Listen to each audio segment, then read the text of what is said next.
صدی کے معروف ادیب اشفاق احمد کے چاہنے والے ان کا 95واں یوم پیدائش منا رہے ہیں۔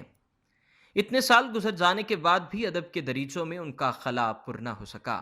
اردو ادب کے شاہکار، گڈریا کے خالق، ریڈیو پروگرام تلقین شاہ کے براڈ کاسٹر، زبانی گفتگو اور طرز مزاج سے سننے والوں کو نصیحتیں کرنے والے اشفاق احمد کا آج 95واں یوم پیدائش ہے۔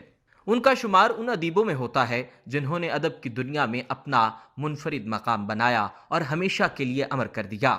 اشفاق احمد ایک افسانہ نگار، ڈرامہ نگار، فلسفی، ادیب اور دانشور ہونے کے ساتھ ساتھ بہترین براڈ کاسٹر بھی تھے۔ فنون لطیفہ کے علاوہ انہیں اصلاحی تحریروں، صوفیانہ اذکار سے خاص لگاؤ تھا۔ ریڈیو پر تلقین شاہ کے نام سے مزاح میں سماج کی خرابیوں پر ضرب لگاتے تو سامعین مسحور ہو جاتے۔ پی ٹی وی پر بہترین قصہ گوئی کے باعث پروگرام زاویہ ناظرین میں بے حد مقبول ہوا۔ 80 کی دہائی میں اشفاق احمد وفاقی وزارت تعلیم کے مشیر بھی رہے۔ اشفاق احمد کی تصانیف میں ایک محبت سو افسانے، اجلے پھول، سفر در سفر، کھیل کہانی، ایک محبت سو ڈرامے اور طوطا کہانی جیسے بہترین شاہکار شامل ہیں۔ اشفاق احمد تو رخصت ہو گئے، لیکن ان کی تحریریں آج بھی انہیں لافانی رکھے ہوئے ہیں۔ اگر آپ نے ابھی تک ہمارا چینل سبسکرائب نہیں کیا تو ابھی سبسکرائب کریں اور بیل آئیکن کو کلک کر کے ہماری لیٹسٹ ویڈیوز کے بارے میں اپڈیٹ جانیں۔